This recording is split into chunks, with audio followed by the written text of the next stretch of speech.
बिस्मिल्लाहिर्रहमानिर्रहीम। अस्सलाम वालेकुम एवरीवन। लास्ट पार्ट में हमने क्या देखा है कि हमने ग्लाइकोजन की डिग्रेडेशन उसकी रेगुलेशन को डिस्कस किया था।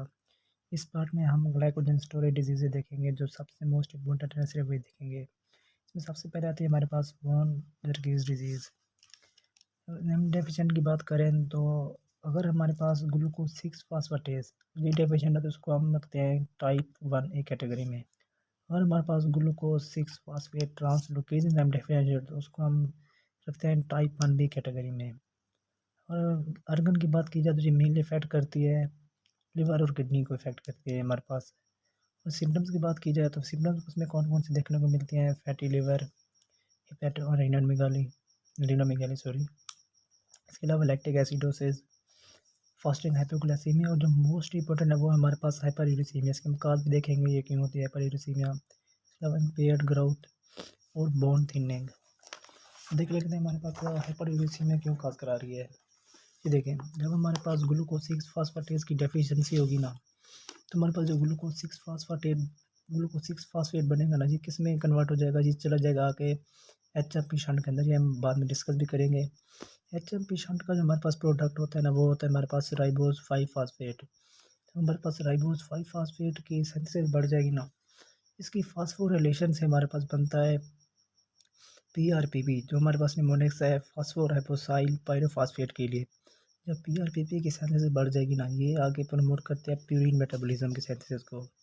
जब प्यूरिन मेटाबॉलिज्म की सिंथेसिस बढ़ जाएगी ना, तो क्या होगा? उसकी डिग्रेडेशन में डायरेक्टली बढ़ जाएगी।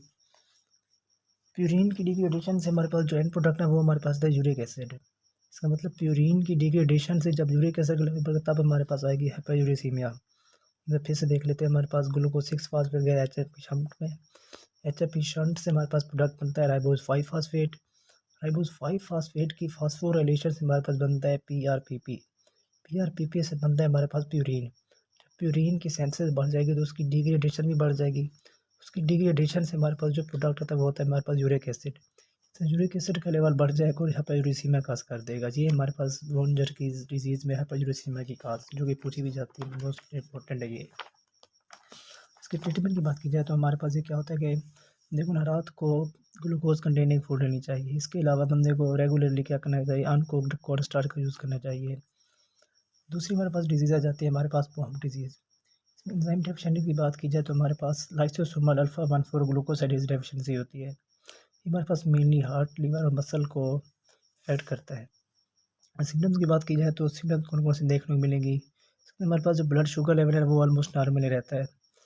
हमने मसल, लिवर और हार्ट को डैमेज कर रही है ना, इसके अंदर हमारे पास हाइपोटोनिया और मसल वीकनेस देखने को मिलेगी। इसके अलावा सिर्फ लिवर और हार्ट इलाज हो जाएंगे। इसका अभी तक ट्रीटमेंट ऐसा कोई नहीं, इसलिए एंजाइम रिप्लेसमेंट थेरेपी इसकी की जाती है बस। इसके बाद हमारे पास जो इम्पोर्टेंट है वो हमारे पास आ जाती है मैकर्डल डिजीज़, जिसके अंदर हमारे पास मायोफॉस्फोराइलेज की डेफिशिएंसी होती है।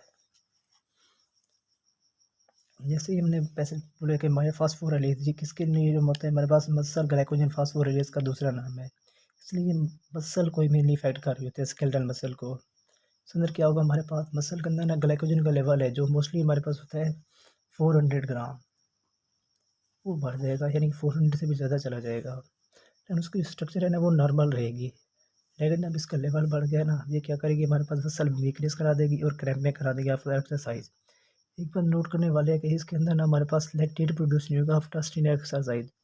रीज़न क्या है कि हमारे पास ये जो है ना मसल फास्फोराइलेज की डेफिशिएंसी होती है ना, ये हमारे पास ना ग्लाइकोलाइसिस हो सकेगी इसकी, ना उसके अंदर हमारे पास पायरुवेट बनेगा और ना आगे पायरुवेट कन्वर्ट हो सकेगा लैक्टेट के अंदर। इसकी खास है कि हमारे पास लैक्टेट क्यों नहीं बनता इसके अंदर। हमारे पास इसकी सिम्टम्स क्या देखने को मिलेगी? मायोग्लोबिनीमिया और मायोग्लोबिनूरिया। ये इसकी दो सिम्टम्स देखने को मिलेगी जो मोस्ट इंपॉर्टेंट है, मायोग्लोबिनीमिया एंड मायोग्लोबिनूरिया। इसकी ट्रीटमेंट की बात की जाए तो हमारे पास एंजाइम रिप्लेसमेंट थेरेपी इसके अंदर आती है। हमने इसकी 3-4 इंपॉर्टेंट डिजीज़ेज देख ली है जो हमारे पास ग्लाइकोजन स्टोरेज डिजीज़ेज हैं। तो जो बाकी डिजीज़ हैं ना उनको आप सिर्फ MCQs के लिए देख लें बस। तो थैंक यू।